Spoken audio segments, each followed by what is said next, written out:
La biodynamisation ou le secret de l'énergie vitale. Conférence enregistrée en public par Marcel Violet quelques années avant sa mort. Il s'agit d'un document historique où il fait le point des connaissances dont il disposait sur la biodynamisation. Mesdames, Mesdemoiselles, Messieurs, je veux d'abord faire une petite rectification. Si j'ai été un des éléments principaux de la découverte dont je vais vous entretenir, je n'en ai pas été le seul artisan.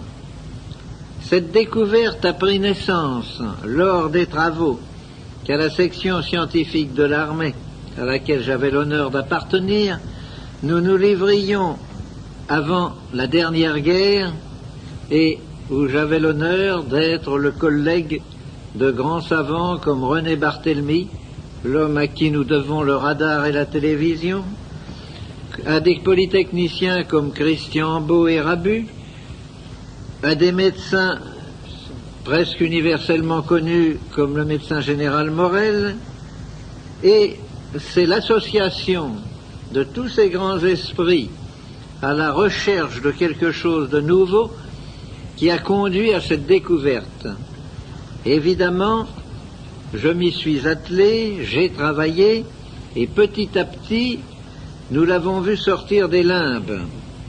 Elle apparaissait tellement extraordinaire qu'un jour, le grand René Barthélemy disait à ses collègues à l'Institut: « Je me demande si nous ne nous trouvons pas en présence de la plus grande invention du siècle. » Je répète, le mot invention est mal placé. Ce n'est pas une invention, c'est une découverte. Ce n'est pas la même chose. Nous avions eu la chance, dans nos recherches, de découvrir quelque chose que d'autres avaient pressenti, qui m'ont montré la voie, et notamment Sabatier, actuellement à un âge où il aurait dû être à la retraite depuis beaucoup de temps, et qui, comme moi, est encore sur le tas. Sabatier est encore à la direction de la section technique de l'armée, malgré son grand âge, et si vous le rencontriez, vous n'auriez pas l'impression que vous êtes en présence d'un homme de 75 ans. Quelle est donc cette découverte? Eh bien voici. Nous vivons actuellement à une époque où nous voyons apparaître toutes sortes de choses extrêmement inquiétantes que n'ont pas connues nos grands-parents. Si vous plantez des pommes de terre, elles ont des maladies, elles noircissent dedans, on vous parle de mildiou, d'autres maladies. Si vous plantez du colza, il a lui aussi des maladies que n'ont pas connues nos grands-pères. Nous avons dans le bétail également des épizooties difficilement décelables, et nous avons chez les humains des phénomènes inquiétants. La durée de la vie humaine, la durée moyenne de la vie humaine a progressé régulièrement jusqu'en 1959. Je dis la durée moyenne, car la durée maximum de la vie humaine est loin d'avoir progressé. Pour 30 millions d'habitants, au temps de Napoléon Ier, il y avait au moins 2 douzaines de Français connus ayant 115 ans. Actuellement, avec un nombre d'habitants presque le double, le doyen des Français doit tourner autour de 105 ans. Pourquoi cette diminution? Pourquoi depuis 3 ans, même la durée moyenne de la vie humaine, qui a augmenté considérablement du fait des progrès incontestables de la médecine, de l'hygiène et de la chirurgie, est-elle en train de redescendre l'éperon qu'elle avait tracé? C'est qu'apparaissent une nouvelle famille, dois-je dire de maladies, disons de phénomènes, qui sont des dégénérescences, des carences, qui ne sont pas à proprement parler des maladies, mais qui viennent diminuer le potentiel humain et faire que l'homme résiste mal. Car en effet, pour qu'il y ait maladie, il faut qu'il y ait deux choses, et ça vous le voyez tous les jours. Quand une épidémie apparaît, de grippe ou d'autre chose, à Paris, nous prenons le métro, l'autobus, c'est-à-dire que tous ceux qui mettent le pied hors de chez eux récoltent dans la journée 10 fois ce qu'il faut pour attraper la grippe ou l'épidémie qui circule. Cependant, 10, 15 ou au maximum 20% de la population tombe malade. Pourquoi? Parce que les autres avaient un terrain, une autodéfense, un tonus tel que la maladie a dû reculer. Elle a attaqué, il y a eu attaque, mais il y a eu l'autodéfense a vaincu l'attaque.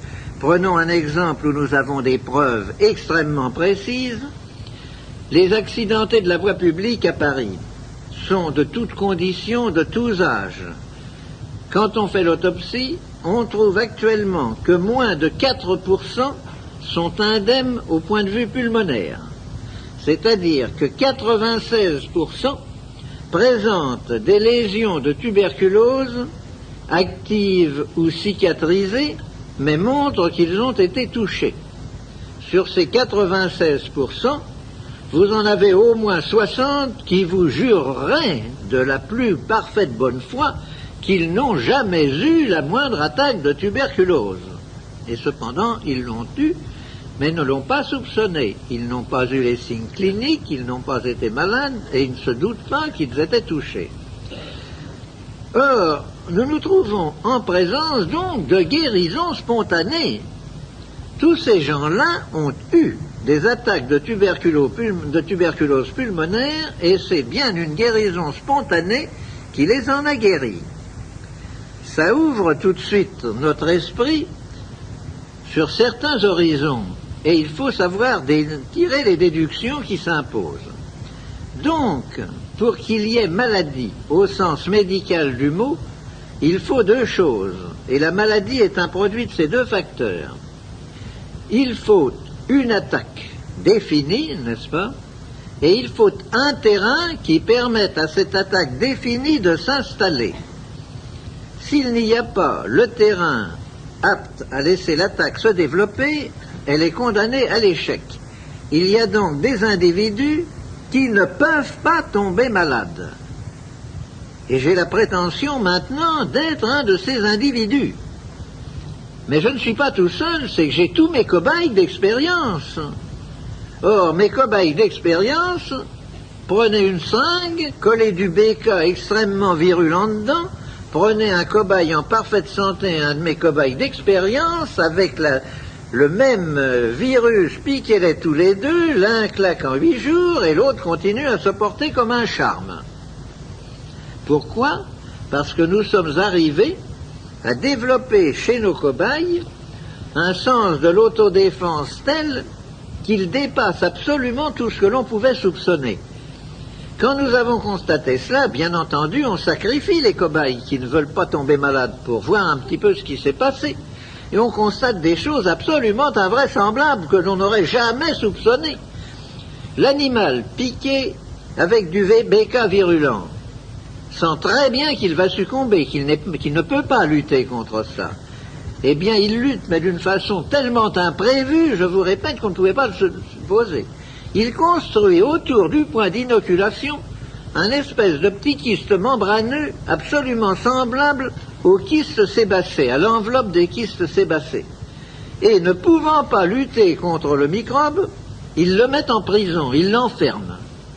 Et alors, nous constatons, par des expériences successives bien entendu, on ne sacrifie pas 10 fois de suite le même cobaye, qu'il faut à peu près 3 mois pour que le virus finisse par perdre sa virulence, et qu'il faut à peu près 5 ou 6 mois pour qu'il y ait résorption totale du kyste qui s'était formé. Voilà un cas précis d'autodéfense, absolument invraisemblable et imprévisible, qui montre à quel point l'autodéfense des individus, jusqu'à quel point ça peut aller.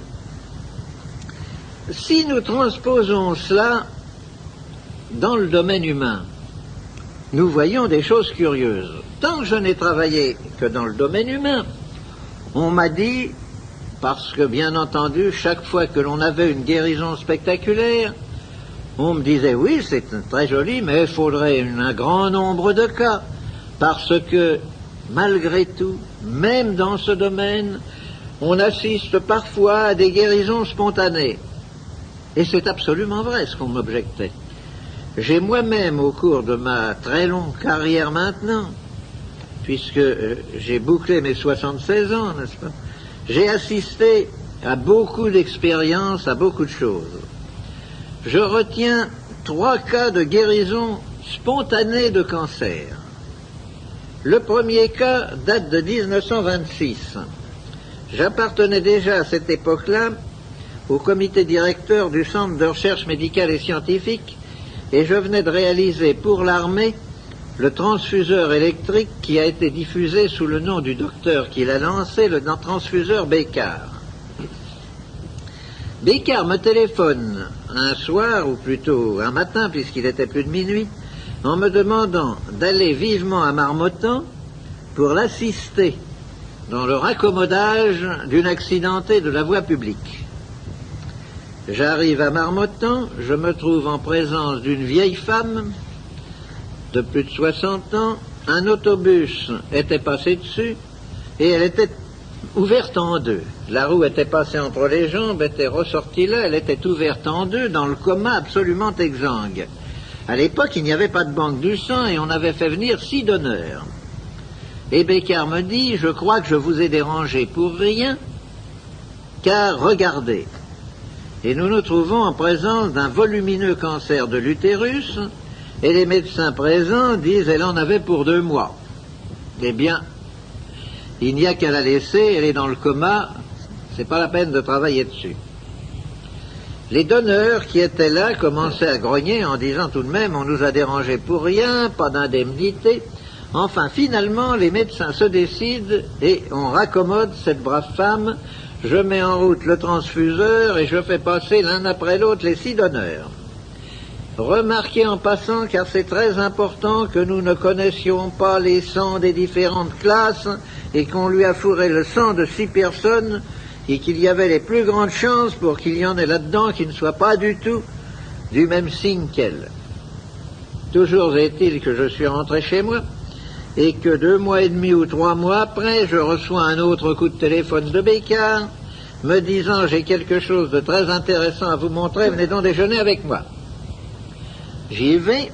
En traversant son salon d'attente, je ne fais pas la moindre attention à une vieille dame qui était assise sur un canapé et j'entre dans le bureau de Bécard qui me dit « Vous avez vu la dame qui est là ?»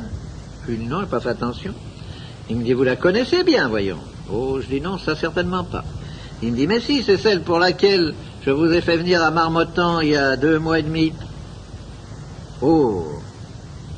Je lui dis « Mais dites donc, docteur, vanité et fragilité des diagnostics médicaux, qu'est-ce que vous m'avez dit à Marmottan ?» Elle me dit « Oui. » « Mais écoutez, me dit-il, vous avez beau pas être médecin, Violet, vous avez tout de même des connaissances suffisantes, hein, et vous avez des yeux. Vous avez vu, comme nous tous, le cancer qu'avait cette femme-là. Ah, j'ai dit oui, j'ai vu, il était visible, il était gros comme la tête d'un enfant. Et alors, eh bien, il me dit, il n'y est plus. Mais elle a eu une opération, quelque chose, elle n'a absolument rien eu. C'est le premier cas de régression de cancer auquel j'ai assisté au cours de ma carrière. Quelques années après, oh oui, même pas mal d'années après, un de mes camarades de promotion est atteint d'un cancer du rein. Coup de téléphone, quand puis-je venir à Paris? Toi qui as des relations dans le monde médical, trouve-moi un bon chirurgien. Enfin, il vient à Paris. J'étais d'accord avec le chirurgien pour beaucoup de choses et j'ai assisté à l'opération. L'opération a consisté à ouvrir. Le chirurgien a eu un geste devant le spectacle qui s'est offert à ses yeux. Regardez, conciliabule, absolument inopérable. On a recousu. Mon camarade est resté une dizaine de jours à l'hôpital, à la clinique, et est rentré chez lui. Et 3 mois après, j'ai eu un coup de téléphone de lui, je ne bougeais pas, me disant de ces matins, je reçois la lettre bordée de noir. Un coup de téléphone de mon camarade, me disant, oh, excuse-moi de t'avoir laissé, je suis impardonnable, mais je veux aller à Paris d'abord pour remercier le chirurgien et te remercier toi-même vraiment devant un pareil succès. Bon, rendez-vous est pris, je téléphone immédiatement au chirurgien qui me dit non, c'est pas vrai. Je lui dis voilà ce qu'on vient de me téléphoner, je ne l'ai pas vu. Ah, il me dit amenez-le moi. Je le lui ai amené, réédition du premier cas que je vous ai indiqué. Et j'en ai eu un 3e semblable. Je n'ai pas besoin de vous le donner en détail. Par conséquent, il y a donc des cas où l'autodéfense du sujet, sous l'influence d'une action extérieure, qui n'est pas définie, remarquez, si elle était définie, nous saurions guérir le cancer, d'une action extérieure mal définie, amène la régression et la disparition de tumeurs considérées comme inguérissables.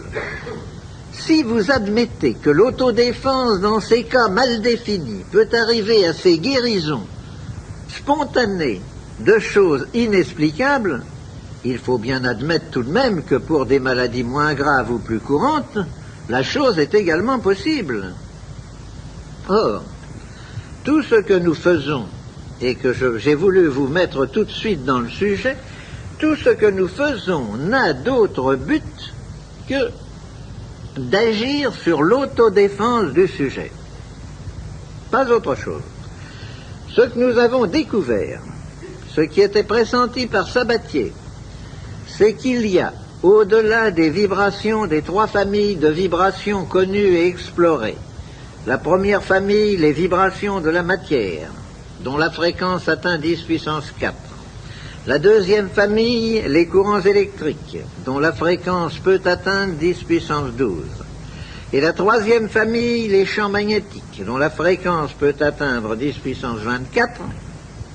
Il y a une 4e famille de vibrations que nous avons baptisées les ondes biologiques. Et là, sans faire de science, en faisant du gros bon sens, je vais vous dire, mais nous avons des sens.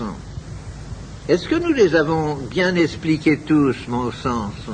Vous savez tous que votre oreille détecte les sons, c'est-à-dire une petite plage de la première famille des vibrations de la matière. Vous savez tous que votre toucher détecte les courants électriques. Cependant, pas plus que dans la première famille, l'oreille ne détecte tous les sons, car elle ne détecte ni les infra ni les ultrasons, qui vont cependant beaucoup plus loin, puisque pratiquement la gamme de détection va de 16 à 10 000, n'est-ce pas, et non pas à 10 puissance 4. Pas plus dans la deuxième famille, les courants électriques, le toucher ne détecte toutes les fréquences. Au-delà de 100 000, nous ne détectons plus les fréquences. Les hautes fréquences traversent le corps sans provoquer ni sensation ni dégâts, et vous pouvez tirer des étincelles d'1 mètre de votre doigt si vous travaillez sur des courants dépassant 100 000 comme fréquence. Voilà déjà 2 classes identifiées grâce à 2 organes. Nous en avons un 3e qui est l'œil, qui détecte une toute petite plage de la 3e famille, une octave, n'est-ce pas, la gamme des couleurs. Avant et après, l'œil ne détecte pas. On en arrive obligatoirement à extrapoler, de dire, mais si ces 3 sens-là détectent chacun une classe de vibration, et le nez, qu'est-ce qu'il vient faire là-dedans? Eh bien, le nez, justement, c'est l'organe de détection de la 4e famille, au-delà de 10 puissance 24 et jusqu'à 10 puissance 40. Comment sommes-nous arrivés à ces chiffres, puisque je vous ai dit que nous ne pouvions pas les détecter? En effet, nos moyens d'investigation actuellement plafonnent avec beaucoup de mal à 10 puissance 24. Et René Barthélemy, dont je vous parlais tout à l'heure, a passé 6 des derniers mois de sa vie à essayer de trouver le détecteur de la 4e famille. Et il ne l'a pas trouvé et il n'est pas encore trouvé. Nous en mesurons les effets, mais nous ne pouvons pas les détecter autrement que par les effets. Eh bien, nous pensons que ça va là parce que nous avons exploré avec suffisamment de soin tout depuis 0 jusqu'à 10 puissance 24, sans trouver ces radiations dont nous voyons les effets, mais que nous ne pouvons pas détecter. Et ensuite, parce qu'une loi mathématique, je vous ai donné les chiffres 10 puissance 4, 10 puissance 12, 10 puissance 24, ce sont les jalons d'une chaîne qui automatiquement, jusqu'à 10 puissance 40 et 10 puissance 72. Il y a donc peut-être une 5e famille d'ailleurs, mais nous n'en sommes pas là, nous ne sommes qu'à la 4e. Et cette 4e famille, c'est incontestablement, ce sont les ondes vitales, ce sont les ondes qui sont à la base de la vie. Vous me direz, c'est très joli de proférer une semblable affirmation, est-ce que vous pouvez le démontrer? Eh bien oui, justement, c'est que nous l'avons démontré en laboratoire, et nous ne nous prenons pas du tout pour des illuminés ou pour des envoyés de Dieu en disant que nous avons créé de la vie dans de la matière inerte. Nous avons refait en laboratoire ce qui s'est passé sur le globe alors qu'il se refroidissait petit à petit et que la vie n'était pas apparue. Nous avons mis en ampoule de l'eau de mer, filtrée avec le plus grand soin, stérilisée avec le plus grand soin par tous les moyens connus, et ces ampoules traitées, au bout d'un temps d'ailleurs très long, puisqu'il n'est jamais inférieur à 72 heures, nous avons vu apparaître dans ces ampoules des filaments, des points noirs, des nuages, et tout ceci, analysé, cultivé, s'est révélé être les filaments des chaînes de levure, les points noirs des spores de champignons et les nuages gélatineux de la matière vivante. Par conséquent, nous disons, la preuve est faite. Nous savons maintenant qu'il existe des ondes qui sont à la base même de la vie. Comment peut-on les utiliser? Je me suis décidé, j'ai mis très longtemps à me décider, parce qu'évidemment, quand on dit des choses aussi étranges que celles que je viens de vous dire, on passe ou pour un fou ou pour un charlatan. J'ai la chance en France d'être suffisamment connu, d'appartenir à suffisamment d'organismes officiels, à des commissions interministérielles, à des commissions techniques, etc., pour que, lorsque je mets ma signature en bas d'un rapport, on ne dise pas que c'est l'œuvre d'un fou ou d'un charlatan. Et puis, je suis vieux, il peut m'arriver un accident, malgré que je ne me sois jamais senti aussi jeune et en aussi bonne santé, il peut m'arriver un accident, je n'ai pas voulu courir le risque que tous ces travaux disparaissent. Le danger, s'il existe, est qu'un autre, plus heureux que moi, trouve un jour l'homologue, soit de l'électroscope à feuille d'or, soit du tube à limaille de Branly, c'est-à-dire le moyen de détection directe et immédiate de ces ondes, et s'approprie la découverte. Eh bien, mon Dieu, je vous dirais que je ne leur doute pas. Actuellement, où nous en sommes, si cette chose arrive à s'imposer, c'est un tel bouleversement dans l'humanité, car jusqu'à présent, nous n'avons pas découvert avec ça le moyen de tuer les hommes, figurez-vous. Nous n'avons trouvé que le moyen de les guérir. Et c'est tellement exceptionnel à notre époque, où chaque découverte se double immédiatement d'un moyen de destruction, c'est tellement anormal que j'ai pensé que le risque valait d'être couru. Nous en sommes donc là.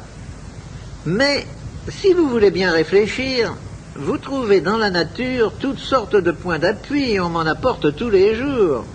Par exemple, si vous avez été dans une ferme un jour où l'eau tombe à seau, vous remarquez que les canards, qui avaient cependant leur bac plein d'eau et tout et qui ne l'utilisaient pas, se précipitent sous les filets d'eau qui dégoulinent des gouttières pour boire cette eau comme si c'était une friandise. Vous vous apercevez que si vous avez eu une pluie d'orage, vos salades qui végétaient la veille se mettent à pousser à grande vitesse et même à monter. Tous les maraîchers le savent bien, et dès qu'il y a une pluie d'orage, on coupe tout de suite les salades. Et les mêmes maraîchers mettent de grands bassins dans le centre de leur exploitation, peu profonds, et laissent l'eau de la ville, à laquelle ils n'auraient qu'à brancher un tuyau pour faire fonctionner leur lance d'arrosage, ce qui ne leur coûterait rien. Ils laissent l'eau séjourner là-dedans 2 ou 3 jours avant d'amener la motopompe à essence ou électrique pour la puiser et l'arroser. Pourquoi? Parce qu'ils savent que cette eau qui a subi une exposition a acquis par cette exposition des qualités qu'elle n'avait pas, des qualités vitales. J'ai fait l'expérience suivante, qui a d'ailleurs, je travaille un peu avec Jean Rostand, qui a d'ailleurs profondément troublé Jean Rostand. J'ai fabriqué environ 2 litres d'eau en faisant brûler de l'hydrogène au bout d'un tube d'hydrogène, en recueillant la vapeur dans un serpentin refroidi pour faire de l'eau synthétique. Dans cette eau synthétique que j'avais mis dans un cristallisoire, j'ai déposé un tétard. Le tétard a eu une brusque détente de ses 4 membres et s'est immobilisé mort. Oh. On m'a dit, c'est parce que votre eau n'est pas aérée.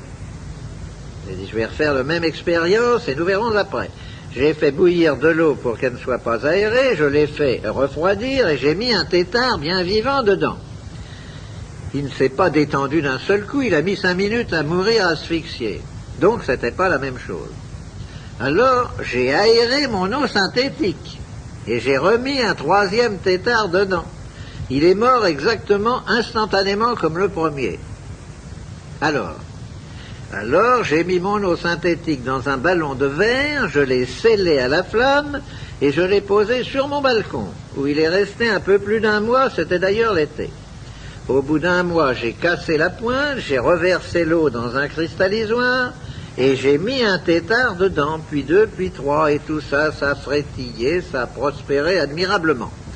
Donc, mon eau synthétique, qui tuait tout, qui était une eau de mort, après une exposition dans un ballon scellé, simplement aux radiations lumineuses et autres, vous allez voir pourquoi tout à l'heure je dis et autres, est devenue une eau vitale, entretenant parfaitement la vie. J'ai commencé toute une série d'expérimentations sur les différentes couleurs du spectre.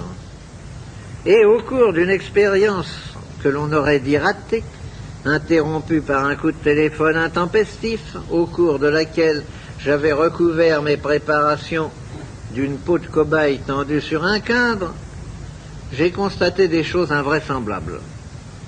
Quand je dirigeais un rayon lumineux sur une petite collection de microbes qui me servait d'expérience dans des petites chambres humides pour voir les effets, et vous savez qu'il y a des microbes qui aiment l'oxygène, d'autres qui ne l'aiment pas, qui fuient, n'est-ce pas? Pour voir les effets du rayon lumineux sur les microbes, eh bien par exemple, disons qu'un rayon qui semblait les attirer vers un brin d'algue du fait des phénomènes de photosynthèse que le rayon lumineux provoquait sur le brin d'algue, quand j'ai arrêté le rayon lumineux, il fuyait. J'en ai tiré la conclusion qui s'impose. Il y avait donc associé au rayon lumineux un rayon pénétrant, puisqu'il traversait la peau de cobaye tendue, dont l'action était brutale, marquée de sens contraire à l'action initiale, c'est-à-dire dont la somme algébrique avait changé de sens. On a refait l'expérience et il a bien fallu constater qu'en effet ça se passait comme ça. Alors je suis allé à l'Académie des sciences, où j'ai de nombreux amis, et j'ai dit je voudrais que vous me donniez toute la documentation concernant la lumière polarisée. Or, on m'a apporté un impressionnant paquet de volumes. Et je me suis mis à chercher si quelqu'un avait eu un jour l'idée, tout le monde avait eu l'idée, bien entendu, de travailler sur le rayon initial et sur le rayon réfléchi. Oh, ça, il y avait une documentation fantastique. Personne n'avait jamais eu l'idée de rechercher si derrière le rayon lumineux initial, en prolongement de celui-ci et ayant traversé le miroir ou le corps opaque, il n'y avait pas quelque chose qui continuait. Eh bien, il y a quelque chose qui continue. Et ce quelque chose qui continue fait partie justement des radiations dont nous venons de parler. Et c'est probablement, nous en tirons dans ce moment en culture, j'ai une très grande ferme expérimentale, n'est-ce pas? Nous commençons à expliquer beaucoup des légendes dont certaines ont un fond très sérieux de vérité sur l'action de la Lune sur les végétaux. Car la Lune n'est autre chose qu'un miroir, sa lumière est polarisée, et ce n'est pas du tout ce qu'elle reçoit du Soleil qu'elle vous renvoie, c'est tout autre chose. Ceci dit en passant. Toute cette série d'expériences nous a conduit, au début, n'est-ce pas, chaque fois que je parlais de mes essais sur les humains, on me disait, mais quelle est la part d'autosuggestion là-dedans? Je ne veux pas nier qu'il peut parfaitement y avoir une part d'autosuggestion. Je le nierai d'autant moins maintenant qu'il est certain que le traitement dont je vous parlerai tout à l'heure agit autant sur le psychisme de l'individu que sur son corps matériel. C'est indiscutable. Mais j'ai cherché à définir ça en travaillant sur des animaux, puis en travaillant sur des plantes. Alors là, j'ai dit tout de même, on ne me dira pas que je suggestionne mes pommes de terre ou mes betteraves. Les premiers essais ont été faits à la Société nationale d'hygiène alimentaire, que beaucoup d'entre vous connaissent, c'est Randouin, le laboratoire Randouin, rue de l'Estrapade à Paris, qui a mené systématiquement les essais sur des cobayes.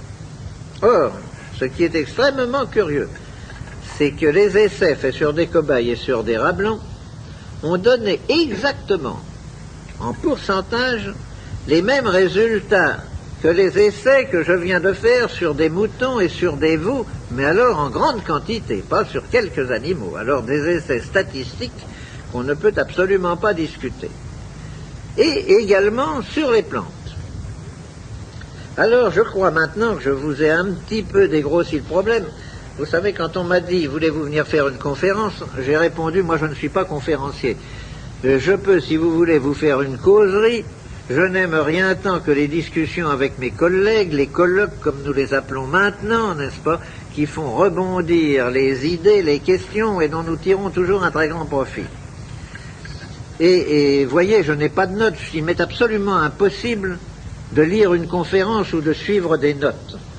Depuis les années où je travaille mon sujet, j'en suis évidemment très rempli, je n'ai qu'à puiser là et là un exemple, une anecdote, ça m'est beaucoup plus facile que de lire quelque chose. Nous avons donc, il faut donc que nous rentrions maintenant, que je vous dise tout de même de quoi nous parlons. Je vous ai parlé de radiation. Et alors, ces radiations, qu'est-ce que c'est? Comment les avez-vous? Eh bien, nous les avons de la façon suivante. Ces radiations, elles font partie de ce que l'on appelle, et là, ne me demandez pas une explication, car le plus grand savant de notre époque ne pourrait pas vous la donner, de ce que l'on appelle le rayonnement cosmique. Or, le rayonnement cosmique, nous ne savons pas ce que c'est. Nous savons en extraire quelques particules, quelques petites choses. C'est comme si un clochard au bord de la Seine, ayant pêché des bouchons à Bercy, prétendait, parce qu'il a pêché des bouchons dans la Seine à Bercy, savoir ce que c'est que la Seine, pour voir vous dire ce qu'elle débite, quel est son cours ou quelque chose. Nous n'en savons rien du tout. Et nous découvrons tous les jours des choses nouvelles que nous n'expliquons pas. Par exemple, tenez, toujours une incidente en passant, au Palais de la Découverte à Paris, où ils ont des appareils scientifiques extrêmement précis, j'emporte un jour 1 litre d'eau traitée. Il y avait là plusieurs grands professeurs, je leur dis, voulez-vous essayer de regarder ce qu'il y a là-dedans? Ils ont commencé par me dire, nous trouvons un champ magnétique négatif très distinct tout autour de la bouteille. Ah. Ensuite, nous sommes allés à un appareil qui mesure les arrivées de corpuscules, de rayons cosmiques, et qui mesure 110 arrivées en 10 minutes avec une grande régularité de jour comme de nuit. J'ai dit, voulez-vous s'il vous plaît mettre un cristallisoire plat sur cet appareil et mettre de l'eau ordinaire dedans? On l'a fait, 110 arrivées en 10 minutes. Bien, nous remplaçons l'eau ordinaire par de l'eau traitée. 85 arrivées en 10 minutes. Explication? Zéro. Constatation, c'est tout.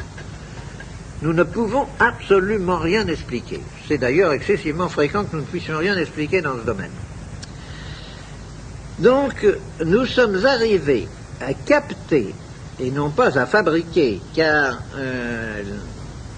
nous pourrions parfaitement dessiner un appareil producteur de ces ondes, mais quand il faudrait le coter, nous pourrions le coter également, mais pas le fabriquer, parce que nous serions toujours à parler de millionième de mu, de milliardième de millimètre, de choses comme ça, et que ce n'est pas à l'échelle humaine.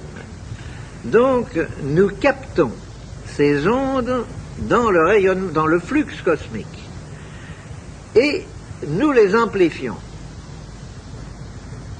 Pour les capter, l'appareil initial qui a servi à la découverte est excessivement simple, mais d'une simplicité telle, il suffit simplement d'avoir une grande antenne, et à un bout de cette antenne, vous fabriquez un condensateur. Moi, mes condensateurs, je les fais en série avec des petits accumulateurs de motocyclettes qui me servent de bac.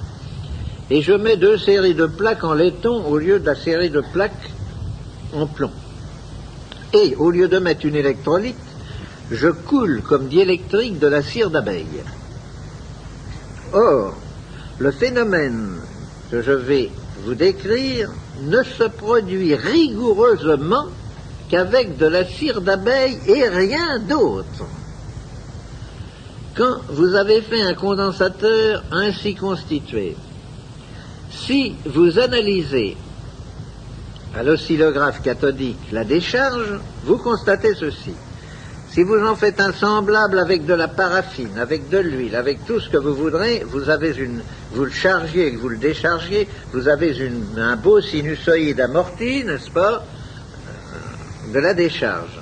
Mais quand vous mettez de la cire d'abeille, au lieu d'avoir ce joli trait net de sinusoïde amorti, vous avez un trait énorme et flou. Ce trait énorme et flou, photographié au millionième de millimètre, se révèle être fait par des oscillations d'une invraisemblable fréquence qui chevauchent le trait initial et le transforment en ce trait énorme et flou. Et alors, vous en comptez, sur un seul élément de la sinusoïde, vous en comptez 200 ou 300. C'est-à-dire que la fréquence est absolument invraisemblable.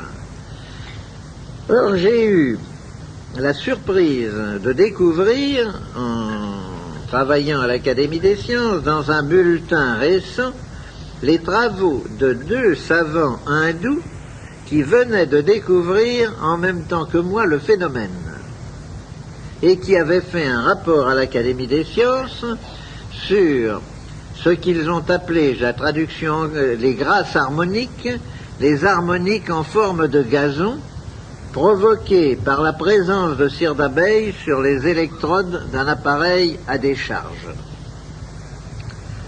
Il est évident que ces ondes, ces fréquences, nous nous trouvons maintenant, nous y sommes dans notre famille d'ondes biologiques. Nous faisons donc, je vous ai dit ce qu'était le premier appareil. Une antenne, un condensateur à 2 bornes. À l'autre bout du condensateur, il y a un bout de fil. Ce bout de fil, on a cherché qu'est-ce qu'il pouvait bien y avoir dessus. Et là, les surprises, alors, ont dépassé toutes nos connaissances. Nous n'avons rigoureusement rien trouvé. Rien, avec les moyens d'investigation les plus parfaits à notre époque. Mais nous avons découvert que si vous trempiez ce fil dans l'eau, ce fil métallique, il se mettait à fondre dans l'eau. Mais d'une façon telle que des pesées successives arrivent à déterminer avec précision la courbe de fusion, et quand il cesse de fondre, on sait que l'eau est en son maximum de charge. Puis nous avons découvert autre chose. Un beau jour, nous avons découvert que un crayon d'électricien chercheur de pôle s'allumait sur le fil où il n'y avait aucune espèce de courant décelable. Je suis allé chercher, ça c'était dans les travaux avec Barthélemy. Barthélemy m'a dit, nous allons tout de suite avoir la fréquence. J'ai une collection de lampes étalonnées à toutes les fréquences. Et il me fait apporter une boîte d'environ 1 mètre carré dans laquelle il y avait une infinité de petites lampes étalonnées à toutes les fréquences de lampe à néon. Nous en prenons une et elle s'allume. Barthélemy me dit ça, alors tombé du premier coup juste sur une telle quantité, il y en avait peut-être 1000 là-dedans. Il me dit c'est invraisemblable. Mais je lui dis essayez-en une autre. On en a fait une autre totalement différente, elle s'allume. Elle s'allumait toutes. Tous ces détecteurs d'une fréquence définie s'allumaient toutes sur le fil de l'appareil. Et comme nous restions devant une dernière lampe allumée, là, à discuter, nous avons vu la lueur baisser et la lampe s'éteindre. Ah, qu'est-ce qui se passe? On avait beau la mettre, elle s'éteignait, elle ne s'allumait plus. Ben, elle est grillée, on en met une deuxième qui fait la même chose, une troisième, une quatrième. Barthélemy me dit, il va falloir qu'on a l'impression que ces lampes à vide, que vous avez introduit quelque chose dedans, il n'y a plus de vide, elles ne fonctionnent pas. Et il les range dans son tiroir, et comme nous avions beaucoup travaillé ce jour-là, il me dit, samedi prochain, nous reprendrons la question. Je reviens le samedi suivant, il me dit, j'ai beaucoup réfléchi, incontestablement, vous avez introduit quelque chose dans la lampe. Nous allons en faire un certain nombre, on va les casser sous la cuve à mercure et voir qu'est-ce qu'on recueille et tout. Je lui dis, oui, en effet, c'est très curieux. Et je reprends une des lampes brûlées du samedi précédent. Je la mets sur le fil et elle s'allume. Alors je lui dis, alors, qu'est-ce que vous en pensez? Ce que nous avions mis dedans est reparti. Il faut bien le croire. Parce que toutes celles que nous avons mis s'allumaient et s'éteignaient toujours au bout du même temps. Eh bien, ce phénomène, nous avons bien travaillé dessus, mais nous n'avons jamais pu trouver une explication. Et actuellement, nous n'en avons pas plus que lors de nos premiers essais. Nous utilisons toujours ces lampes pour contrôler, mais j'ai actuellement dans le laboratoire, nous utilisons des Mazda 55 volts du commerce, n'est-ce pas? Eh bien, je fais des choses qui amusent les gens parce que ça les frappe beaucoup. Je dis à un monsieur, prenez donc cette poignée. Il la prend, il ne sent rigoureusement rien. Tirez la langue, il tire la langue, je prends la langue, je la pose sur sa langue et la lampe s'allume. N'est-ce pas? Et je peux faire ça sur n'importe quelle partie du corps. Vous pouvez intercaler un millivoltmètre, un milliampère-mètre périodique ou apériodique, vous pouvez faire tout ce que vous voulez, vous ne trouvez rien. Il est évident qu'une lampe de 55 volts, elle ne s'allume pas intensément, elle s'allume comme elle s'allumerait sur sa 25 ou 30 volts.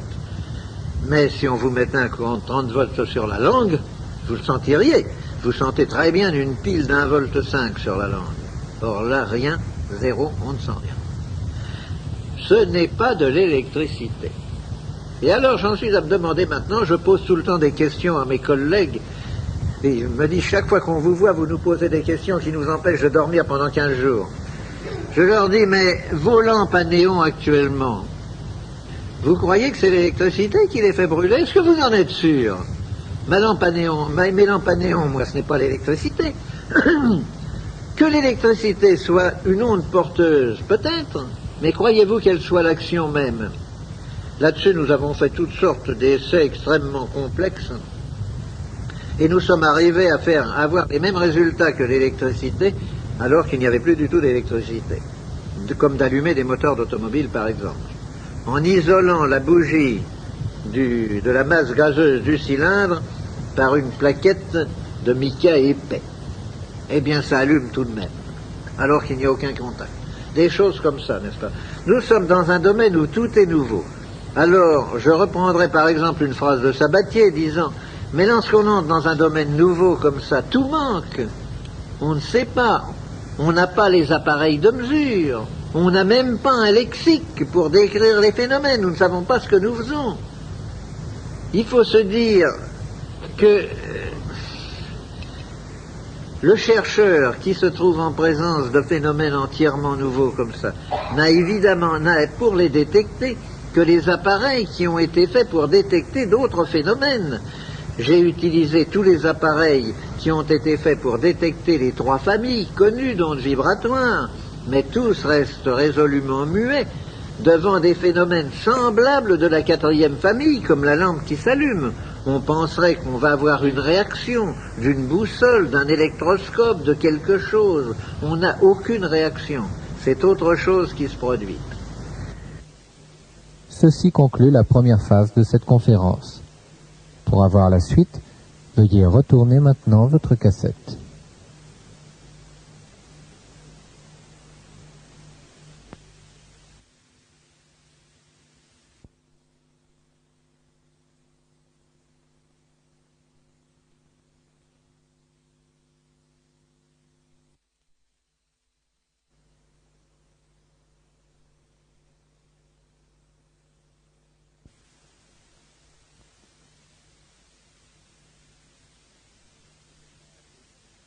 La biodynamisation ou le secret de l'énergie vitale, face B.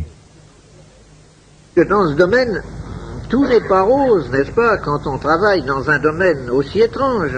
Je me souviens d'un samedi, puisque c'est surtout le samedi que je travaillais avec René Barthélemy, où René Barthélemy, après toute une matinée où nous avions accumulé des résultats qui n'étaient pas ceux que nous cherchions, me dit, écoutez Violet, arrêtons, aujourd'hui j'en ai assez, j'ai la tête comme ça. Il me dit, c'est comme si je voulais mesurer de l'électricité avec nos compteurs à gaz. Et cette parole simple et brutale dépeignait bien à l'époque où nous ne savions pas ce que nous faisions. Ben, c'était cependant absolument l'expression de la vérité. Nous voulions mesurer quelque chose d'une famille qui n'appartenait pas aux familles des instruments dont nous disposions. Et c'est pourquoi cela restait muet. Je vais vous dire maintenant, alors je vous ai dit ce qu'était l'appareil. Donc, nous utilisons maintenant le secteur comme antenne, un filtre, en l'espèce un condensateur dont le diélectrique est de la cire d'abeille. Entre parenthèses, la cire d'abeille est quelque chose de bien curieux. Et j'ai eu l'occasion à la section scientifique de l'armée de faire de curieuses expériences. Je ne dirais pas d'envoûtement, car nous ne cherchions à envoûter personne, mais d'accumulation dans la cire d'abeille d'ondes nocives.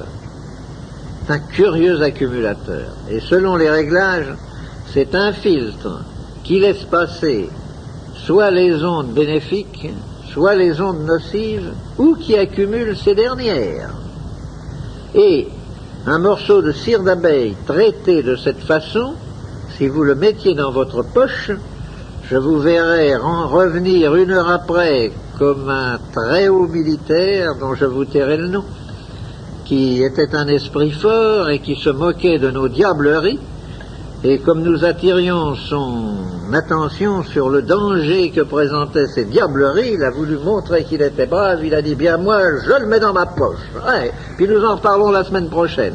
Il n'a pas attendu la semaine prochaine, une heure après il apparaissait verdâtre et visiblement en mauvais état, il a remis le morceau, il a dit, vous ne m'y reprendrez plus avec vos diableries. Et celui-là, ce n'était pas l'autosuggestion, parce qu'il était absolument convaincu qu'il allait... Ça n'allait rien lui faire du tout, n'est-ce pas? Non, donc l'appareil, j'en reviens tout de même à la même chose, il y a toujours nous utilisons le secteur comme antenne, comme dans la plupart des appareils de TSF modernes. Nous avons le filtre en question, et alors cet appareil excessivement simple est d'un rendement désastreux. Pour traiter le contenu d'un verre d'eau, vous mettrez 3 semaines. Vous y arriverez, mais vous mettrez 3 semaines. Il fallait trouver un accélérateur. Nous avons cherché beaucoup de choses. Et nous en avons trouvé un, le premier que j'ai trouvé, c'est un appareil, c'est un brouilleur de TSF que nous avions pris aux Allemands à la fin de la guerre. Cet émetteur, qui émet sur une très grande longueur d'onde avec énormément d'harmoniques, branché aux 2 pôles du filtre, augmente, multiplie immédiatement d'une façon invraisemblable le rendement de l'appareil. Si vous voulez, je me sers souvent de cette expression. Je dis, si vous voulez tamiser de la farine, si vous avez un tamis posé là et si vous versez votre farine dessus, il va en passer un petit peu, puis ça s'arrêtera tout de suite. Si vous voulez tamiser la farine, il faut secouer le tamis, n'est-ce pas? Eh bien, nous secouons le tamis, le filtre électrique, en envoyant dedans une infinité de longueurs d'onde et nous supposons, car nous supposons toujours, que quand une harmonique ou une longueur, probablement une harmonique, car les longueurs sont trop basses, quand une harmonique arrive en résonance avec la fréquence que nous recherchons, il se produit un véritable coup de bélier électrique semblable à un coup de bélier hydraulique et quelque chose passe d'une façon importante dans le tamis. Nos premiers appareils ont été faits comme ça, et nous avons longtemps fait de l'eau avec ce procédé. Et alors, c'est là que nous avons pu voir, dans un laboratoire de l'école polytechnique qu'on avait bien voulu mettre à ma disposition, nous avons fait les pesées systématiques de fusion des électrodes dans de l'eau tridistillée sous l'action de ces appareils. Et quand nous avons eu des pesées, quand nous avons pu dire, eh bien, nous avons mis dans ce litre d'eau tant de milligrammes d'or, immédiatement, le préparateur me dit, nous allons vérifier. Il prend un réactif qu'il met dans la bouteille, et au lieu de voir apparaître la coloration rouge que nous attendions, rien. Ah! L'or n'était plus sur l'électrode, et le réactif se refusait à le détecter dans la bouteille. Barthélemy, appelé à la rescousse, me dit évidemment, vous avez transformé de la matière en énergie, vous ne pouvez pas la retrouver, le réactif agit sur la matière à l'état matière, vous ne pouvez pas la retrouver. La bouteille est mise là avec une étiquette et un beau jour, environ 3 mois après, en arrivant au laboratoire, nous voyons la bouteille toute rouge. L'or était revenu à son état d'or. Et nous avons pu constater en même temps que l'eau avait perdu toutes ses propriétés. Elle n'agissait plus, elle n'avait plus aucune action sur les êtres vivants, sur les graines, sur tout ça. Elle a donc été pendant 3 mois dans un état où elle agissait, et alors elle n'agissait plus. Maintenant, nous savons pourquoi, n'est-ce pas, toutes ces questions ont été élucidées. Nous savons quelle est la durée de l'eau. Nous savons pourquoi on ne retrouve pas les métaux, parce que nous avons défini d'une façon précise qu'entre l'énergie qui est à une extrémité de la chaîne et la matière stable qui est à l'autre extrémité, il y a des plans énergétiques différents qui vont en dégradant l'énergie, et à un moment donné, il y a une frontière bien nette où la molécule de matière passe de l'état de molécule à l'état naissant, c'est-à-dire de molécule vivante, à l'état de molécule à l'état né, c'est-à-dire de molécule morte. Et nous avons pu situer très exactement cette frontière. C'est déjà quelque chose. Par exemple, nous avons pu situer, et là, maintenant qu'on le dit, mais tout le monde dit, mais c'est absolument évident, quand vous chauffez de l'eau à 63 degrés, vous la tuez. 63 degrés, c'est la température de pasteurisation. C'est la température où l'on supprime toute vie. C'est la frontière entre la vie et la mort, entre l'énergie et la matière à l'état stable. Évidemment, maintenant, quand on y pense, c'est tout naturel, mais enfin, il fallait le découvrir, n'est-ce pas? Alors, je vais vous citer maintenant les grandes expériences qui ont amené, alors, à ce que j'appelle, avec mon esprit scientifique et cartésien extrêmement poussé, non pas la période de certitude, mais la période de conviction. La période de certitude, nous l'aurons quand nous aurons découvert l'appareil de mesure. Mais tout de même, quand vous encerclez un problème, quand vous faites une hypothèse de travail, que vous l'encerclez d'une multitude d'expériences et que toutes confirment l'hypothèse, et qu'aucune ne vient l'infirmer, on peut dire que même en l'absence d'expérience décisive et définitive, on est dans la période de conviction sérieuse. Or, la période de conviction, elle a commencé il y a 15 ans. Pendant la dernière guerre, la direction de l'armement m'avait mis à la direction de l'usine Simca pendant la période française de la guerre. Pendant la période d'occupation, j'ai pris la direction de l'usine Técalémite d'Orly. Et là, j'ai eu en juillet 42 un infarctus du myocarde assez grave puisque je suis resté 6 heures dans le coma. Il faut vous dire qu'en 14, j'étais pilote de chasse, que je me suis fait descendre également en juillet, c'est un mois qui ne me réussit pas, que j'ai été trépané, qu'en novembre, alors que j'étais encore en bien mauvais état, j'ai attrapé la grippe espagnole, que bien entendu j'ai failli en claquer et que j'en suis sorti extrêmement touché.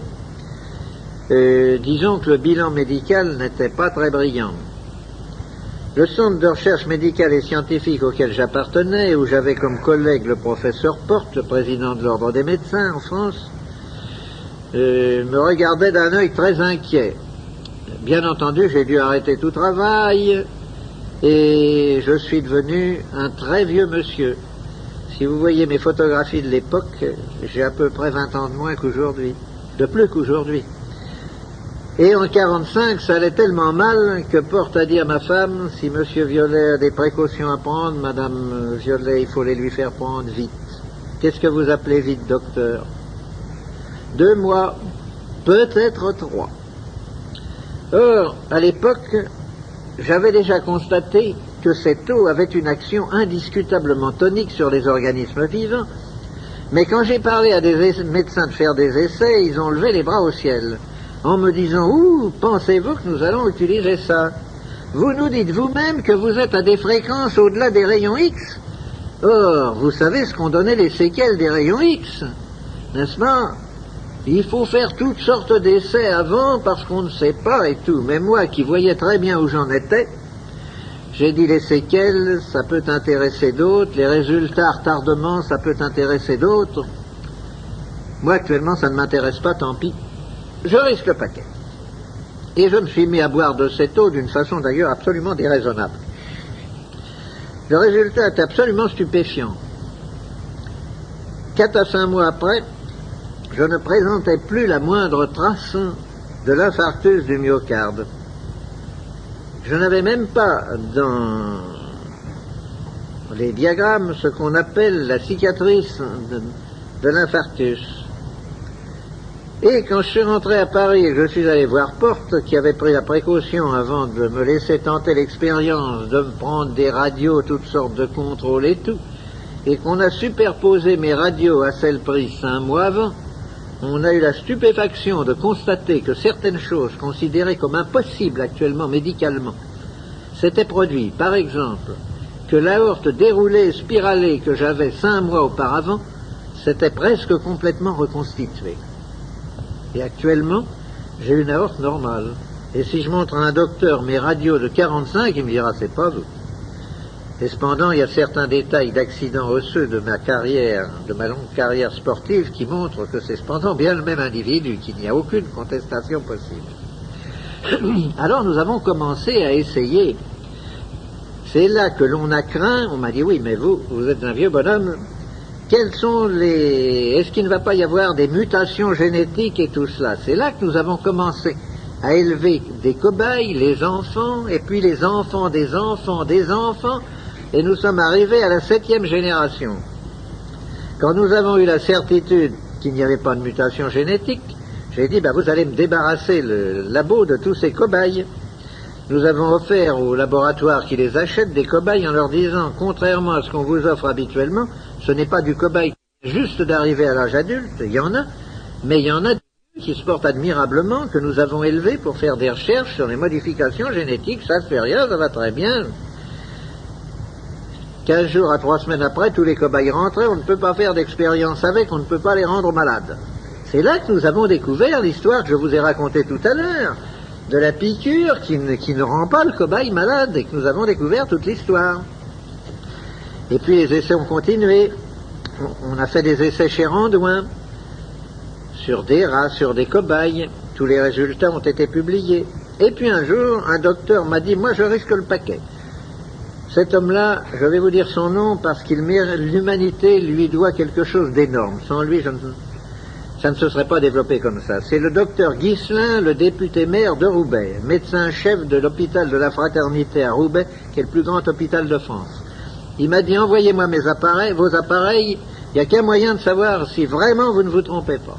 Nous allons mettre tout l'hôpital pendant 6 mois au régime de votre eau.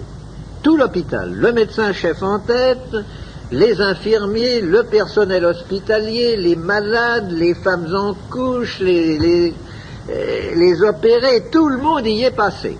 Et pendant 6 mois, on a donné à tous, 3 fois par jour, un petit verre à liqueur d'eau traitée.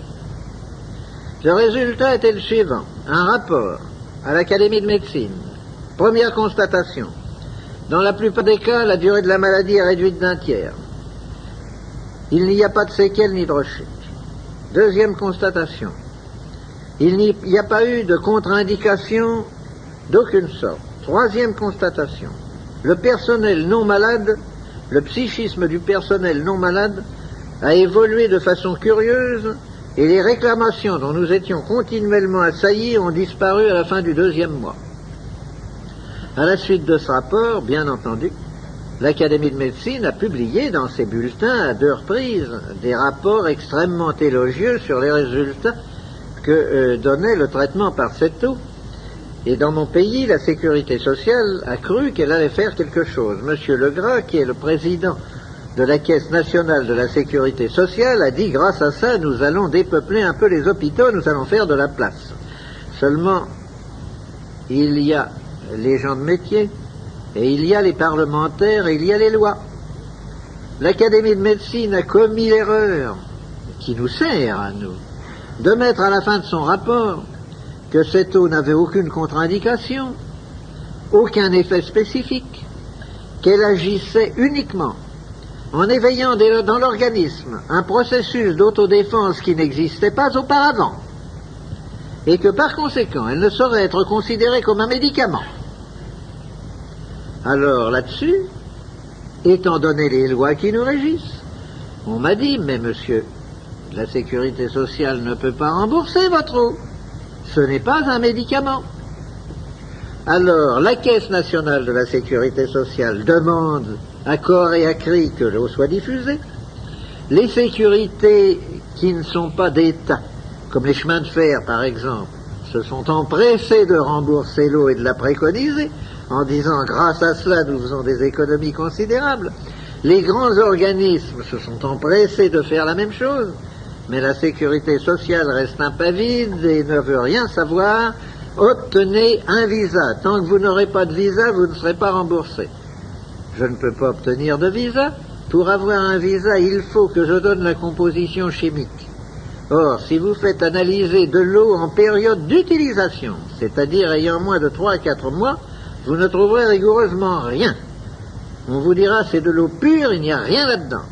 Il faut attendre qu'elle ait passé sa période d'activité pour que vous puissiez alors, avec des analyses chimiques, détecter les oligo-éléments qui sont contenus dedans, mais dont l'action est très secondaire, car c'est son état vibratoire, sa charge de radiation vitale qui lui donne son action réelle. Les oligo-éléments ne sont qu'un complément, une orientation de l'eau. Si vous voulez 75% d'effet général et 25% d'effet orienté. Cet effet orienté étant d'ailleurs parfaitement mesurable dans certaines maladies bien définies. Et alors nous avons fait, dont je vais entrer maintenant dans mes fameux essais sur les légumes, sur les pommes de terre, sur les animaux et tout, parce que là on ne peut pas me dire qu'il s'agit d'autosuggestion. Le précédent ministre de l'Agriculture a fait mettre à ma disposition une ferme de 450 hectares, située à Allainville-au-Bois, entre Ablire, en Bouillet, et Étampes. Ferme de grande culture appartenant au maire du pays, M. Laurent. Par exemple, il a 740 brebis, pour vous donner une idée du volume des essais que nous faisons. Nous avons fait les essais suivants. Parlons d'abord des essais sur les légumes. Nous avons fait, par exemple, des essais sur des champs d'orge, de blé, de toutes sortes de choses, toujours de la même façon. Dans un champ bien homogène, ayant par exemple 35 ou 40 hectares, on le divise en 3 bandes, il a été labouré, fumé, préparé de la même façon, et on ensemence ces 3 bandes avec les mêmes semences dont l'une a subi un trempage d'une nuit dans de l'eau préalablement traitée par moi. C'est tout. Et on attend pour voir ce qui va se passer. on voit que la partie traitée lève beaucoup plus vite que les autres parties. S'il y a un orage, on voit que la partie traitée ne verse pas alors que les autres parties versent. Et puis, à la récolte, on voit que l'on obtient tant dans celle-ci, tant dans celle-là, que la densité et ceci, enfin, on fait des mesures. Je vais vous donner quelques chiffres. Mais ça, ce n'est pas le plus intéressant, je vous le dis tout de suite. C'est intéressant, mais ce n'est pas le plus intéressant, je le garde pour la fin. Même essai sur des betteraves. Nous en faisons 90 hectares. 3 morceaux de 30 hectares. Les mêmes ouvriers, toutes choses rigoureusement semblables. L'année a été excellente pour la betterave. Et les terres sont de tout premier ordre. D'ailleurs, les chiffres que je vais vous donner vont vous l'indiquer. Dans le premier morceau, dans les 30 hectares premiers, nous avons fait 80 témoins, dans lesquels je ne suis pas intervenu. Nous avons fait 99 tonnes à l'hectare. C'est vous dire que nous n'avons pas amélioré des rendements médiocres. Quand il s'agit de jouer sur un chiffre pareil au départ, je vous avoue que quand on a eu fini la récolte de la première tranche, j'ai été plus qu'inquiet en disant c'est pas possible, nous ne ferons jamais mieux. La deuxième tranche, même graine, ayant passé la nuit dans l'eau traitée. Et nous avons tout de même fait 113 tonnes à l'hectare, 14 tonnes de plus. Et dans la troisième branche, alors là, incroyable, où nous avions, en plus du trempage initial de la graine, fait une pulvérisation à raison de 10 mètres cubes à l'hectare, donc une toute petite pulvérisation, nous avons récolté 126 tonnes à l'hectare.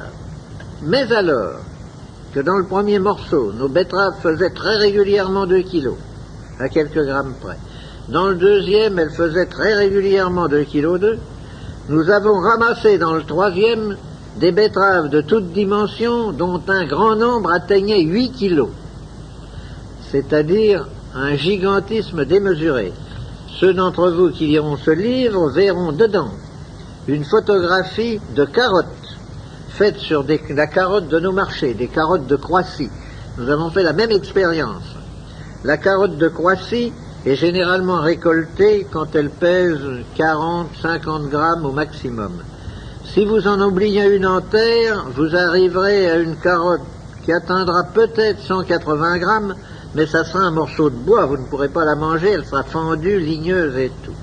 Et nous avons récolté des carottes d'1,2 kg parfaitement tendres, dans le même délai de 8 semaines que nos carottes témoins. La photographie est sur une des pages.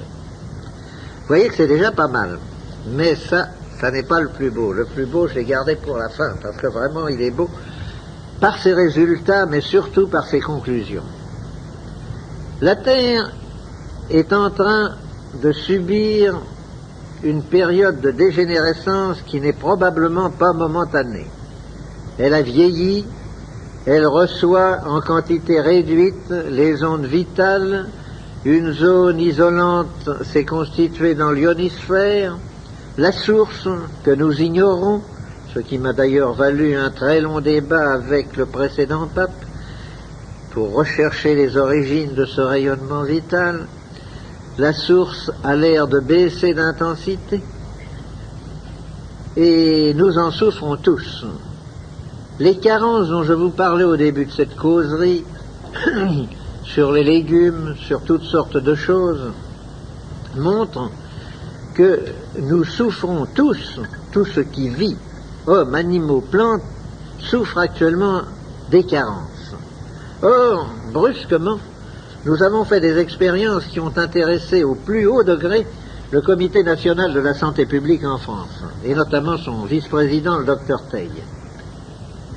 Vous savez que quand on plante des pommes de terre, si vous en gardez de votre récolte pour les planter, vous aurez une deuxième récolte plus mauvaise que la première. Et si l'on insiste, c'est une catastrophe.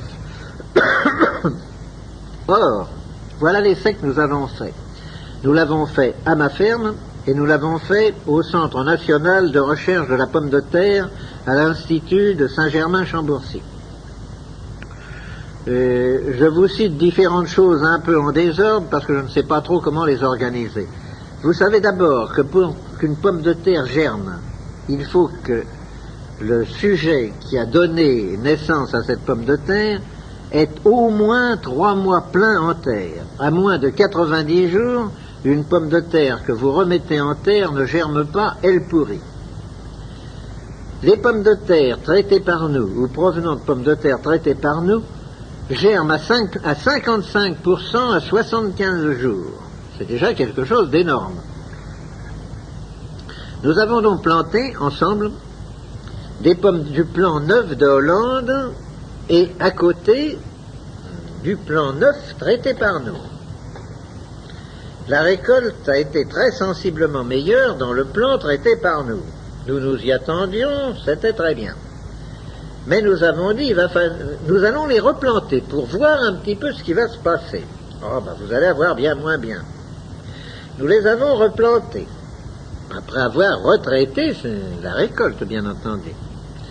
Nous avons eu 6% en tonnage de plus que du plan neuf à nouveau. C'était déjà bien.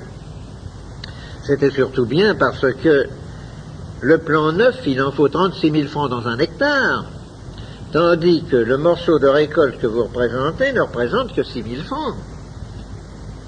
C'est donc déjà très intéressant. Mais quand nous avons envoyé ces pommes de terre à analyser, il s'agissait de pommes de terre industrielles, Panthère et Voran. La féculerie a été immédiatement alertée en nous disant « Qu'est-ce que c'est que ça ?» Eh bien, vous le voyez bien, ce sont des Panthères et des Vorans. D'où viennent-elles? Pourquoi? Il y a 23% de fécule au lieu des 17 que nous sommes habitués à trouver dans ces pommes de terre. Ah, tiens. Nous avons encore conservé du plan dans cette récolte. Nous l'avons retraité, nous l'avons replanté. 27% de fécule. Là-dessus, je reçois la visite d'une délégation des féculiers de France en me disant, ben c'est bien simple, vous allez nous mettre tous en faillite. Parce que le marché de la fécule est très limité. Si nous nous mettons à traiter des pommes de terre à 27% de fécule, d'abord les gens ne vont plus nous acheter de semences, c'est nous qui sommes les fournisseurs de la semence d'abord, les acheteurs des pommes de terre, nous les traitons, mais au lieu de 4 mois de saison de pommes de terre, n'est-ce pas? Mais en 2 mois et demi, nous allons faire la quantité de fécule. Et puis nous n'allons pas acheter la quantité que nous achetons, puisqu'avec vos 27% de fécule, il en faut presque moitié moins. Ça ne va pas, nous allons sauter. Si vous répandez votre procédé, nous allons sauter. J'ai dit, vous n'allez pas sauter parce que vous faites le raisonnement que tout le monde a fait chaque fois qu'il y a eu l'apparition d'un progrès. Qu'on fait les tisserands de Lyon quand le métier mécanique est apparu. Or, il y a actuellement 3 ou 4 fois plus de tisserands quand il y avait le métier à main, n'est-ce pas? Chaque fois qu'une nouveauté apparaît, évidemment, elle bouleverse les états de choses. Il faut évoluer, il faut se reconvertir. Vous vendez la fécule très cher, ce qui limite ses emplois à très peu d'industrie, car l'alimentation n'en consomme qu'environ 3%. 97% vont à l'industrie. Par conséquent, la fécule est limitée par son prix. Si vous produisez de la fécule à moitié prix, eh bien, vous allez voir s'élargir le marché. En ce moment, je fais mon métier d'ingénieur conseil en vous disant ce qu'il faut faire quand on se trouve en présence d'un problème comme celui qui m'est soumis. Les choses en sont là, et on est en train, bon gré mal gré, de travailler la question, parce qu'évidemment, pour eux, c'est une question de vie ou de mort. Mais l'intéressant, c'est que nous nous sommes rendus maîtres des carences, nous avons empêché la dégénérescence, les essais faits à Chambourcy-Saint-Germain, les terres autour de Paris sont toutes contaminées. On ne peut pas y faire de pommes de terre qui n'ait pas le mildiou. Vous mettez de la semence neuve en provenance de Hollande, il y a du mildiou. Il n'y en a pas beaucoup, mais il y a du mildiou. Dans le même terrain, vous mettez des pommes de terre de 2e ou de 3e récolte traitées par nous, il n'y a pas de mildiou. C'est la preuve que l'on peut se rendre maître des carences et que lorsqu'on se rend maître des carences, la maladie, même endémique, même chronique, même présente, ne peut rien. Et c'est ce qui intéresse tellement, évidemment, le comité central de la santé publique chez nous. C'est cette expérience qui, de toutes, à mon avis, est la plus intéressante. Contrôle sur des animaux. Je vous ai dit tout à l'heure qu'il y avait 740 brebis.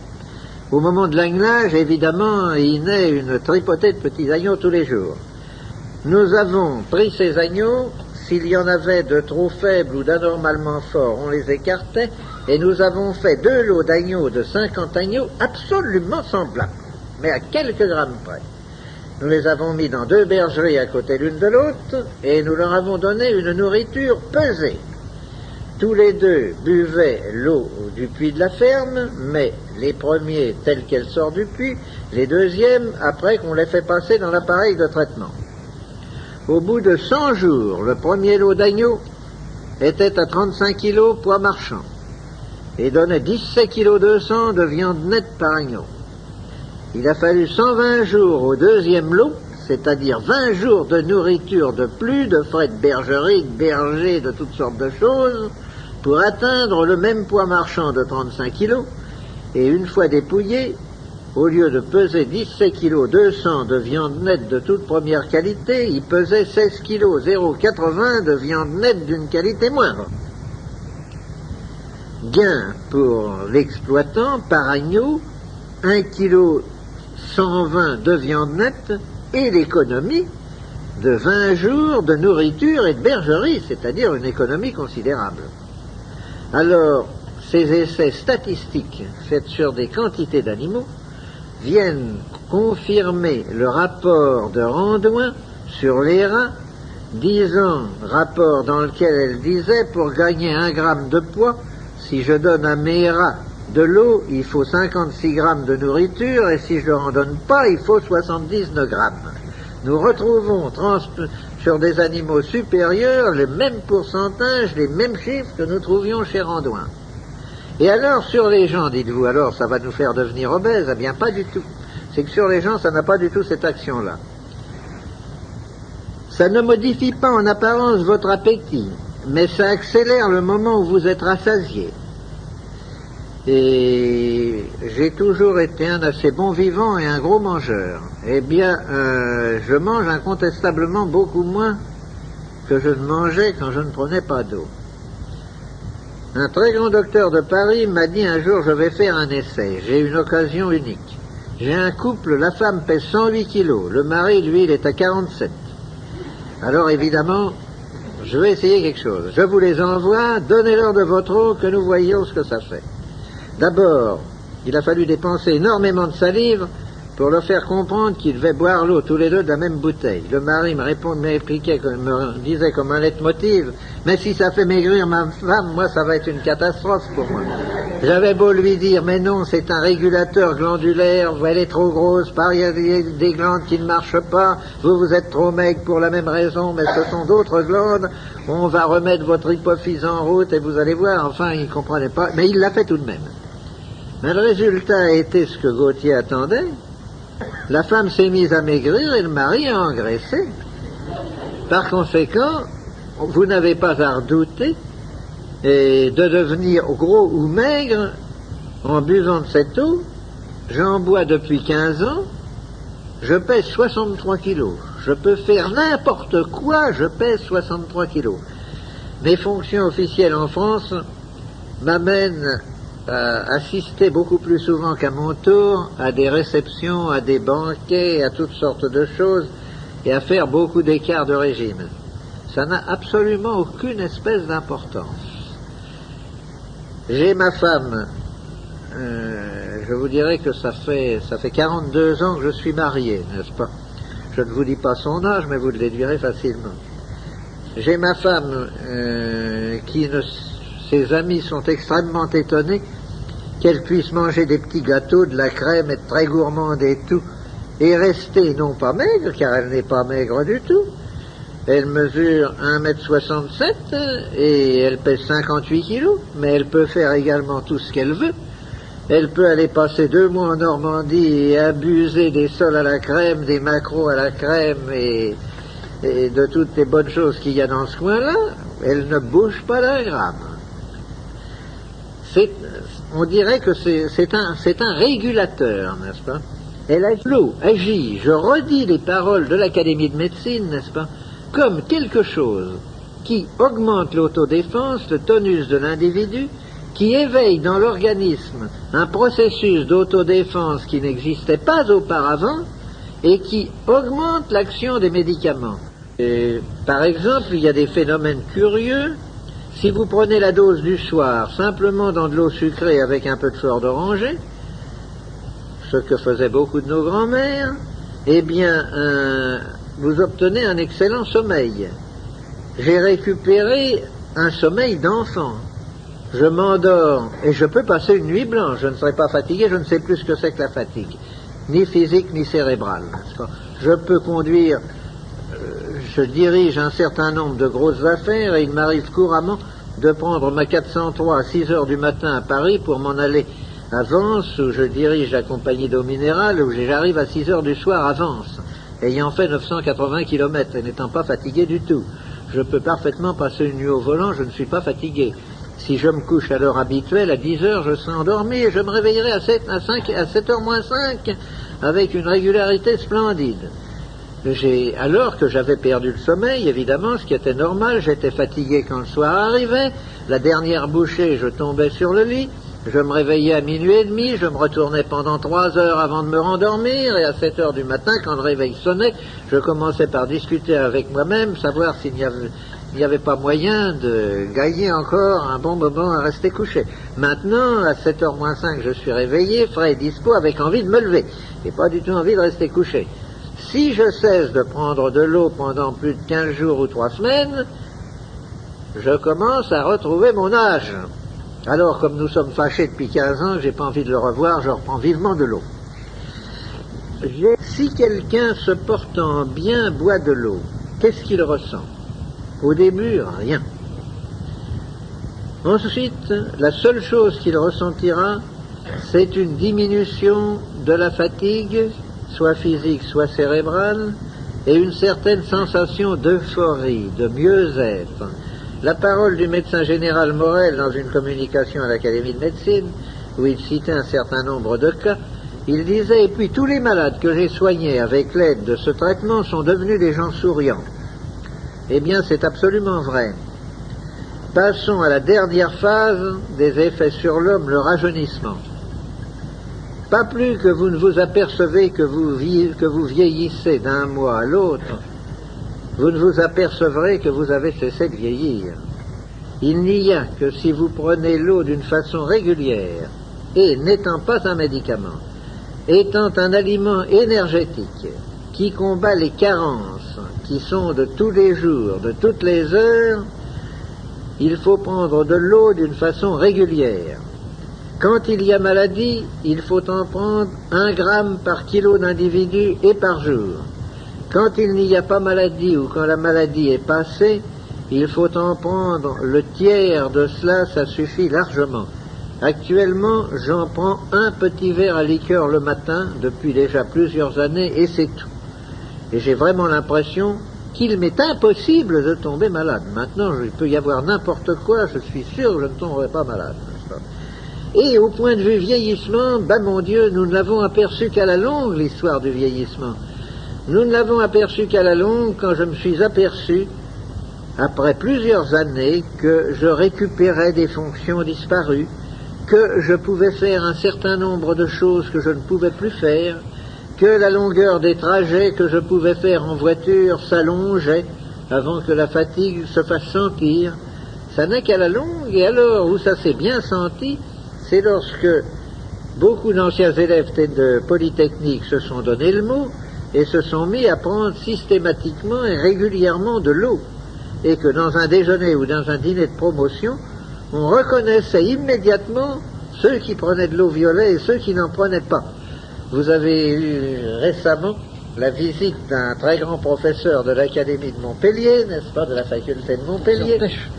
Eh bien, si Pêche était à côté de moi et que vous nous demandiez nos âges respectifs, je crois que vous vous feriez un écart d'au moins 20 ans et vous vous tromperiez dans le mauvais sens, n'est-ce pas? Et ça, c'est fréquent, ça apparaît. Maintenant, moi je suis des arts et métiers de Lille. Eh bien, nous avons aux arts et métiers notre président Ramas, qui n'est pas un président Soliveau, il a 93 ans, et il préside nos déjeuners, nos dîners, nos réunions, n'est-ce pas? Et si vous lui demandez le secret de sa longévité, il vous répondra, voyez, Violet. Et nous en avons un certain nombre comme ça, beaux, que vous connaissez. Et donc, pour terminer, ne croyez pas que c'est un médicament, que c'est une panacée universelle. Ce n'est pas un médicament du tout. Mais on me dit, vous nous dites que ça guérit tout. Eh bien, disons que ça aide à la guérison de tout, si vous voulez. Ça guérit tout parce que ça ne guérit rien. J'en reviens toujours à la définition de l'Académie de médecine, car elle est tellement exacte qu'on ne peut rien y rajouter, rien y enlever. J'y ajoute ce que je vous ai dit en commençant. Pour qu'il y ait maladie, il faut 2 facteurs. Une attaque et un terrain. L'attaque, ça n'est pas mon affaire, c'est l'affaire du médecin. Le terrain, c'est mon affaire. Si vous arrivez à mettre le terrain dans une situation telle qu'il devrait être normalement, les attaques ne peuvent plus se produire, ou si elles se produisent, elles régressent. Je suis comme vous, il m'arrive quand je prends le métro d'attraper la grippe. Seulement chez moi, une grippe dure 6 heures. Ça ne va pas plus loin. Ce jour-là, j'ajoute à mon petit verre du matin, eh bien, j'ajoute un 2e verre à midi et un 3e le soir, et 1 ou 2 comprimés de produits antigrippines, et puis c'est fini, le lendemain, je n'ai plus la grippe. J'ai été attaqué, mais j'ai surmonté l'attaque. J'ai, de ma longue carrière sportive, j'ai le squelette démoli d'un peu partout, n'est-ce pas? Et j'étais sujet à des crises de sciatique effroyables.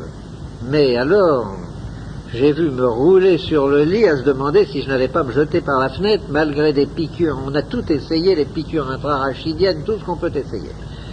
Ça durait 4 ou 5 jours, c'était effroyable. Maintenant, dès que ça commence, dès que je sens la crise venir, nous fabriquons d'autres produits clos qui ont exactement le même effet, car ce ne sont que des supports de radiation. Il n'y a aucun médicament dedans, ce sont des produits naturels, il n'y a que des supports de radiation. Je me fais vivement une friction avec une lotion, et c'est fini. Jamais la crise de sciatique ne s'est développée, et un quart d'heure après, elle est disparue. Un essai que vous pouvez faire très facilement, c'est sur la migraine. Vous n'avez qu'à vous frotter le front avec de la lotion ou avec de la crème, je vous garantis de la façon la plus absolue que vous n'aurez plus la migraine un quart d'heure après, n'est-ce pas? Ça, l'essai est excessivement facile à faire. Et vous voyez ce que l'on peut tirer de cette technique. Je ne voudrais pas que certains d'entre vous croient qu'après cela, je vous répète, qu'ils peuvent dire à leur médecin, on t'a assez vu. Non. Avant que vous soyez arrivé au point où j'en suis arrivé, moi j'ai 15 ans de traitement derrière moi, n'est-ce pas?